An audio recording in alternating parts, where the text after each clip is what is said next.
ஆபிரகாமின் காலம் விசுவாசத்தின் காலம் சொல்றாங்க. ஆக்சுவலி அது ஒரிஜினல் விசுவாசத்தின் காலம் கிடையாது. விசுவாசத்தின் தகப்பன், ஒரிஜினல் தகப்பன் ஆபிரகாம் கிடையாது. விசுவாசத்தின் ஒரிஜினல் தகப்பன் இயேசுதான்.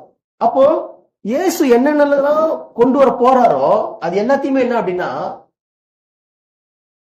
ஆபிரகாமா இருக்கட்டும், ஈசாக்கா இருக்கட்டும், யாக்கோபா இருக்கட்டும், யோசேப்பா இருக்கட்டும், அதுக்கு பின் வந்த எல்லா பரிசுத்தவான்களா இருக்கட்டும், நிழலாட்டமா அதை சொல்லுகிறார்கள் அன்றி மற்றபடி அது ஒரிஜினல் கிடையாது.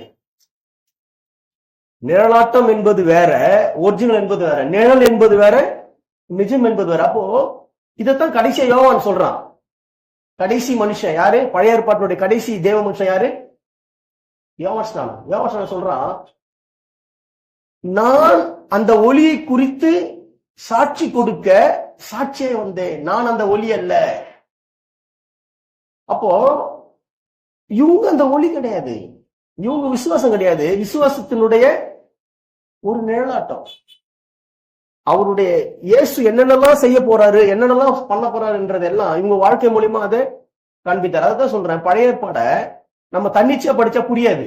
பழைய ஏற்பாடை தன்னிச்சையா படிச்சா புரியாது. ஏன் சொன்னா, பழைய ஏற்பாட்டினுடைய காரியங்கள் எல்லாமே நம்ம குழம்புற மாதிரி இருக்கும். அது ஒரிஜினல் கிடையாது, அது நிழலாட்டம். நிழலை பார்த்து இந்த இடத்துல வந்து கண்ணு இப்படி இருக்குது, இவங்க கருப்பா இருக்கிறாரு, சிகப்பா இருக்கிறாரு சொல்லிட்டு என்ன பண்ண முடியாது, நம்ம சொல்ல முடியாது. ஆனா ஒரிஜினல் பார்த்து என்ன பண்ணலாம் சொல்லலாம். அப்போ ஒரிஜினல் ஆகி இயேசு வச்சுதான் நீங்க ஆபிரகாமை படிக்க முடியும்.